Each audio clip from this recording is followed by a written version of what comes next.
Hey guys, this is Adam Edelin here on my second take. Just had some kind of malfunction to where it started playing back the recording as I was live. So let's see if this one has a little bit better of a run here. So I wanted to start by thanking everybody for the feedback this semester. I know the only way we really communicated is via Blackboard, giving little comments here and there, going back a couple times on other topics. And I do appreciate the feedback. And today I'm going to be talking about business ethics and ethics in general and kind of how they tie together and the differences, but the similarities at the same time of them. And so what we're going to do is I'm going to start off, we're going to be bouncing between the PowerPoint and then a couple of videos that I found pretty beneficial and helpful and getting different opinions on it from people that have been through it. And a little bit about me though, I currently work at GoDaddy as a business consultant. Prior to this, I worked at Yelp and some other companies in sales roles. And prior to all of that, I managed retirement plans for other businesses for about 8 years. And I've been placed in many situations. You'll either uncover some things that businesses shouldn't be doing in regards to the retirement plans that you have to kind of bring to light, and or in reverse with the sales position, you see other people making decisions or even get placed in a position yourself where you start questioning whether something is really the right fit for a customer or not, and really how to pursue that and what you should do, because it's not always cut and dry, this is right, this is wrong. Other factors come into it. And so right now I'm going to jump to the PowerPoint, at least attempt to, and kind of present the icebreaker that I drew up that I found quite interesting that I encounter from time to time. And so the icebreaker right here is if a customer comes in and they need option A, but your company only sells option B, which is similar to option A, but does have a few key differences that may prevent the customer from really achieving what they're trying to achieve. Do you still sell them option B because that's what you offer, or do you guide them to a competitor that offers option A? And I know that's kind of a mouthful right there and a lot to take in, but it's situations like this that aren't always cut and dry of what should I really do. And for me, it's I have to take in the consideration of the company that I'm working for. They hired me to do a job, which is to promote and sell their products to customers that would fit their need and bring them on board with us. It's not always guiding them to another company just because they may or may not be better off over there. And so for me, what I would personally do in this situation, and some other people might have different takes on it, and it's not that they're right or wrong or that I'm particularly right or wrong. It's just the personal preference of how my values match up with me. And so what I do in this situation is I'll clearly explain the differences and how it may prevent them from achieving what they're trying to do based off what our discussion has led me to pick up off of what their goal is for their business. And I'll lay it out for them. It's plain and dry, and give them the what could happen scenarios, and then the where else they can go that may or may not fit their needs, since we can't to a T match what they're trying to do. But this could be a great line though. Is it really wrong to sell them option B because that's what your company provides? Yes and no. It is in the fact that you know what they're trying to achieve, and from your perception, they might not be able to achieve it. So you don't always really want to time into that. But then again, the business hires you on not to send potential customers to other businesses. And so a couple times I've told customers that we just can't meet their need and they need to look elsewhere. I won't really guide them somewhere, but just tell them we can't do it. Or I'll give them the option and explain our refund policy that you can take this and try to do what you're trying to accomplish. And if it works, great. If not, give us a call and we'll make it right with you. And right now I'm going to shoot to a video of a professor giving a lecture that kind of hits on some different approaches and his take on how a business really should present it.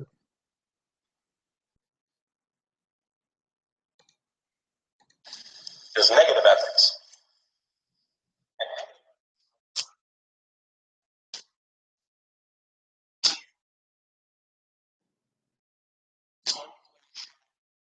No employee shall, no employee shall.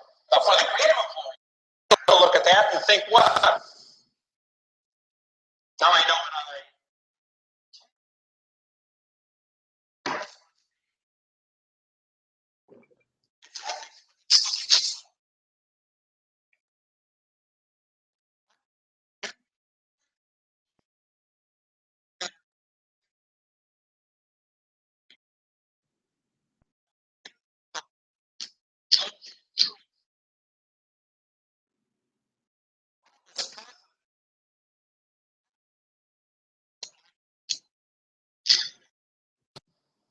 guidelines. Because then who's accountable for the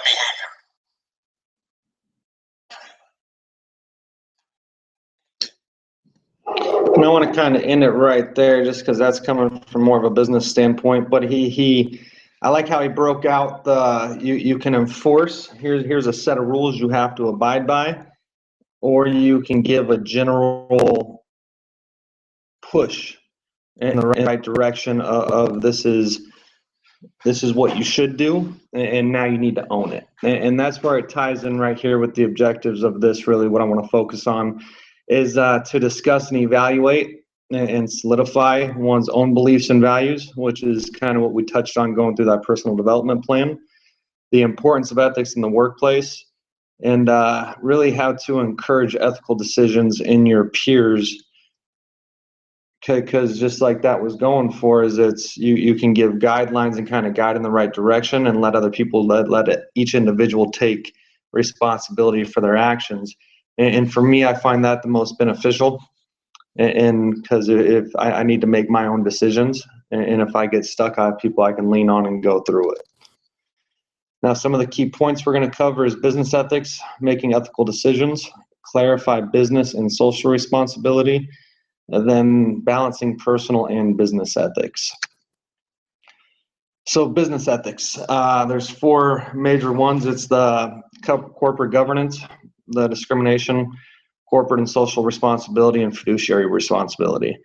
And this is more tying in again with the business aspect, as it says. But the corporate governance is, in my opinion, what the company lays down as foundation. As the individual was just speaking about in that video, some rules and regulations, so to say, but more or less a mission statement of the company as a whole, and the beliefs and values that are passed down to the employees. And then discrimination, which is kind of what was touched on in the diversity presentation by one of our other peers. And that's just more or less, you can't really have a discrimination aspect when it's coming to employees, customers, anybody in general. Corporate and social responsibility, which is more or less taking responsibility on for the welfare of society. It's not all about profiteering and making as much as we can. And in a personal sense, it's not all about me. I need to think about you as well. And it's that those are kind of the similar ones between the personal and business one right here for me, is aligning those two with since there are a lot of similarities. And then the fiduciary responsibility, which means that I take it to be as in a consultant role, is when I'm working with a customer, they're trusting my knowledge, they're trusting my background, and they're trusting me to guide them in the right direction. And I kind of bear that on my shoulders to do right by them. And there's a lot of situations, and we've seen a lot of court cases to where people abuse that. People will abuse that responsibility and that trust that people come to us with in certain roles that we're going to guide them in the right way. And so that's a big one for me that I take personal in my role. And so here we're going to do some ethical decisions. As you'll see right here, there's the different approaches. And these approaches are really, you need to find which one really sets in with you, and kind of based off of that, I can see in certain situations, I can kind of see how I can agree with all these different approaches on making those decisions. And I'm having some issues real quick with my slideshow, so it keeps popping up the objectives one. I apologize for that. But I'm going to kind of go over the different approaches, which is the utilitarian approach, the rights approach, the fairness or justice approach, and the common good approach, and the virtue approach. Now, the utilitarian approach is what's going to do least harm. It's trying to balance the good over harm and making a decision based off of that. And I'll tie that in with the icebreaker, where it's the option A and option B. And for me, the approach coming in this one would be fully explaining option B and some of the missing features that the customer mentioned that they were trying to achieve with what they were doing, and bring it out there, laying it out in front of them, letting them make their own decision. That therefore, if they do want to move forward with it, there's really no harm coming on my side because I laid it out for them, and I kind of showed them what my opinion on it was. The next is the rights approach, and this one comes pretty much from the belief that humans have the dignity based on their own human nature and the ability to choose freely of what they do with their lives. And what that means to me is it's more or less you should know what you're looking for, and if you come to me and you should know what you're looking for and if this meets it or not, and I'm here to be here for you since I have my own opinions and you have yours on whatever subject matter it may be. And then we have the fairness or justice approach, which for me I tend to lean on more heavily between this one and the common goods approach whenever I'm dealing with people. And this is pretty much treat everybody equal. It's treat others as I would want to be treated or as you'd want to be treated. Let those kind of guide your actions when dealing with individuals on whether a business level, personal level, etc. It's treat everybody as equals. And then the common good approach, which is pretty much the interlocking relationships of society, which are the basis of ethical reasoning and the respect of compassion for all others, especially the vulnerable requirements such as reasoning. And that's me just trying to take the common welfare of everybody I'm coming into contact with, whether on a personal level or a business level, and having their welfare be at the forefront of my mind. And then we have the virtue approach, which deals with the ideal virtues that pretty much provide for the development of humanity. And for this is act as you would want to be. And that's kind of how I take that, is make the decisions as you would want to be seen, and taking that into consideration when going through it. And so back to the PowerPoint here. So we're going back here and it's showing correct now. And we're going to jump onto the business and social responsibility. And I have a little video here I'm going to play, which is kind of what I hit on a little bit earlier, which is balancing the economic growth and the welfare of society at the same time. So let's see if this video is going to go for us without any issues.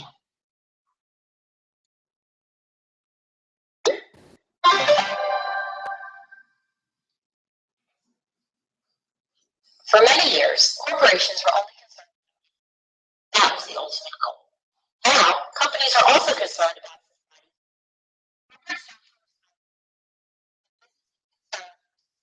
society. This means that marketing managers are interested in long-term corporate interest and also society.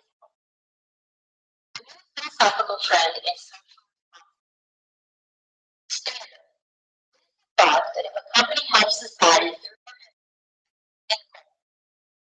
yes, companies can look to solve society's problems by creating a product or service with a need and then profit and help the world.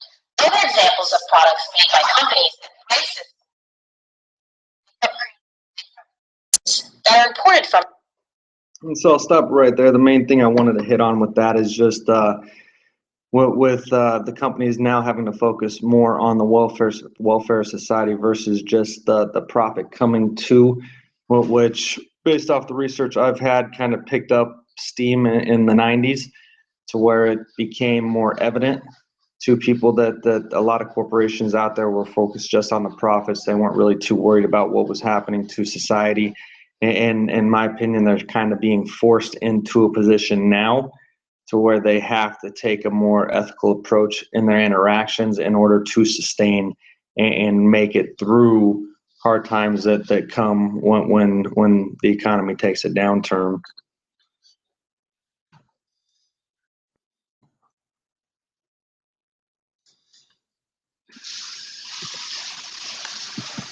Next thing we have going on is the personal and business ethics. And here's a talk where it talks about and hits on more of courage being the topic in this video, of the courage to do the right thing when getting placed in a situation to where your values and your beliefs of what you deem are right, and having the courage to speak up and bring it up and bring it to the attention of other people, then making a decision that needs to be made. So we're going to jump on this one real quick here.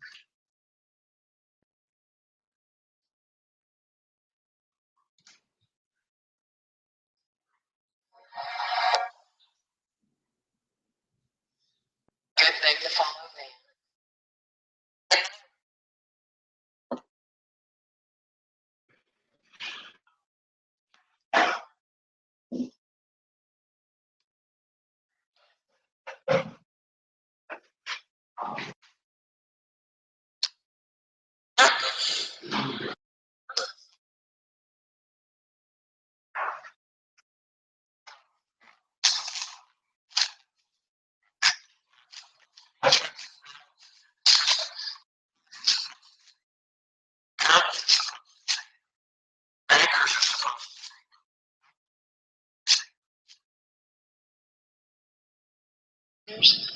Please raise your hand if you're enough.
So I'm going to stop the video right there, but I do encourage everybody to finish that. The slide will be attached to the discussion thread, and as the rest of that just continues on with that. And I think she hit a lot of key points right here to where it's not always easy, it's not always comfortable, but when we hold true to our own beliefs and values, it's more or less we can go at home, or we can go home and sleep with a little bit of peace in our mind that night. And I like how she hit on how the head will start rationalizing and justifying situations when in her situation when she brought it up, at first got told no, and then her head started going through and playing that tape. Maybe I don't need to, maybe it's not that bad, maybe it's going to be okay. Just brush it under the table and act like it didn't happen. But then holding true to her values and her beliefs, she pushed forward with it. And for me, that's the biggest thing right here. And the biggest takeaway that I would hope that others would take from this, and I know this has been kind of scattered everywhere, but it's doing the right thing. We're all born with the fundamental idea of what is right and what is wrong, and we need to encourage each other to make the right decisions. It's when a situation does arise where it has you questioning or uncertain, reach out to people that you trust and talk to about it, then hold true to yourself. And for me, that bleeds into my business activities. It bleeds into my full personal life, my interactions with everybody. It is, yes, while I'm employed at a business to work there and do a job, I need to hold true to myself. Otherwise, I won't be happy, and then there would be no other joy in life. Therefore, I should just part ways and go a different way if I'm in a situation that's where they're pushing it. So it's, yes, while we work for a business, we need to take their bottom line into consideration. We need to take into consideration of the consumers we're serving or the individuals we're serving, but we also have to hold ourselves into consideration too of what am I okay with and not okay with. And then at the end of the day, make that decision. This is what I'm going to do.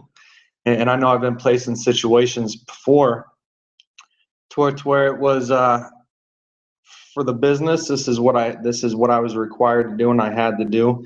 Ran by a situation that I fully wasn't comfortable with, by my supervisor, and his stance was, "This is your job. You have to do it." And I sat there and sat on it for a little bit, kind of playing through my head how I would feel if I just pushed forward and made myself do it, since that is my job. Okay, because the business I was serving at the time, on the receiving end, they had full trust in me, and they were going to take my word as this is what we should do. And I had to bear that weight and kind of balance between the two of what's right and the wrong thing to do in that particular case. And for me, I had to go back and just report that I was unwilling to do it. And then shortly after, I parted ways, and that's where I found myself at my current employer, to where they promote ethical decisions, and they hold true, and they don't back up from the you need to take yourself into consideration. It's that 3-tier: you, the business, and the customer. Those are the 3 main things that have to be considered in every decision you do. And even if just one of those falls off in the situation, don't move forward with it right away. Bounce with it and think of a different way where you can encompass the good of all 3 in that scenario. And that's the biggest thing right there. And that's going to come here with the takeaway, is the final thought is, let your beliefs and your values guide your decision making. And if need be, talk with someone if you're questioning whether something is right or wrong. You don't always have to react to a situation and make a decision immediately. You can take your time and plot it out and truly feel out what is going to be the best thing to do for all parties involved. And for me, that's the biggest takeaway with ethics, is it's not something you can really teach or train. For me, it's something you have to encourage. And the encouraging comes from, like, those videos we talked about with other people sharing their experiences with it and kind of explaining their views on it, and then comparing it to your own situations, looking back over like the lady mentioned, over the past 6 months. Take a second, look back over those past 6 months and look at some of the situations that have arose that made you kind of question it. And then that's where you need to really help guide you, is push that through and keep yourself and your beliefs and your values at the forefront. And which is why I love that developing the personal mission statement in the development is I have to guide myself by a set of rules. And I need to have the principles, the foundation of my life there in front of me. So when those questionable situations do arise, I don't try to rationalize it or justify it. I have something to match it up against, and then make my decision based off of those. And with that, I know it's a little short of the 40 minutes, but that's all I got for you. So I wish the rest of you the good last of the semester, and I hope you guys all finish up your degree strong. I know it's a real pain sometime, and I'm grateful to be done after this assignment. I'm all finished, and it's been a battle. So keep up the good fight, and remember that doing right by others and yourself and the company you work for is very important. It's not always black and white, but take some time to think about it when it is questionable, and don't just do the knee-jerk reaction and make a decision. Run it by somebody, talk about it, and make an ethical, thought-out plan when you move forward with it.